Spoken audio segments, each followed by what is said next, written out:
Habiganj Balla rail লাইনের পুরোটাই এখন দখলদারদের কবলে। জায়গা দখলসহ অবৈধ স্থাপনা নির্মাণ করে বসতি স্থাপন করছেন প্রভাবশালীরা। দীর্ঘদিন ধরে চলছে মূল্যবান যন্ত্রপাতি ও আসবাবপত্র সহ রেল সম্পত্তি দখলে। চোখের সামনে কোটি কোটি টাকার সরকারি সম্পত্তি হরিলুট হলেও কোনো ব্যবস্থা নেয়নি কর্তৃপক্ষ। তবে আসার কথা, দেশের সকল রেল লাইনের ভূমি আগামী 10 ডিসেম্বরের মধ্যে নিজ দায়িত্বে অপসারণের জন্য নির্দেশনা দিয়েছে রেলপথ মন্ত্রণালয়। তবে এর রেল লাইনটি পুনরায় চালুর দাবি এলাকাবাসীর। রাশেদ আহমদ খানের তথ্য ও ছবিটা রিপোর্ট।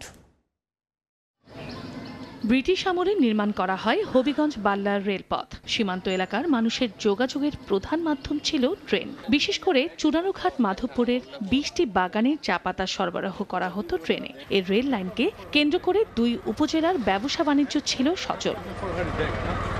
কিন্তু 2003 সালে এ পথে ট্রেন চলাচল বন্ধ করে দেয় রেল কর্তৃপক্ষ। এতে পরিত্যক্ত ও অরক্ষিত হয়ে পড়ে রেলপথটি। এরপর থেকে কোটি কোটি টাকার রেল সম্পদ লুটপাট হতে থাকে। রেলওয়ে সূত্র জানায়, মূল্যবান যন্ত্রপাতি, 7টি স্টেশন ঘরের আসবাবপত্র সহ বিভিন্ন স্থাপনা লুট হয়ে গেছে।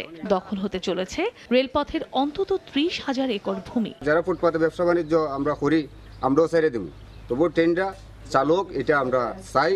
তবে দীর্ঘদিন পর নড়েচড়ে বসেছে রেল মন্ত্রণালয়। গত 5 ডিসেম্বর দেশের সকল রেল লাইনের ভূমি 10 দিনের মধ্যে অবৈধ দখল নিজ দায়িত্বে সরানোর নির্দেশ দিয়েছে রেলপথ মন্ত্রণালয়। 20 থেকে 22 বছর যাবৎ বন্ধ আছে। ওই লাইনের বিভিন্ন রেল লাইন, স্লিপার, অনেক রেলের সম্পদ আছে।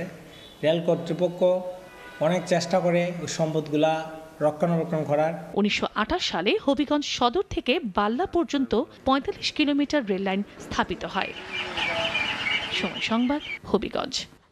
4 দশক ধরে আপনার ফাইন্যান্সিয়াল পার্টনার আইডিএলসি।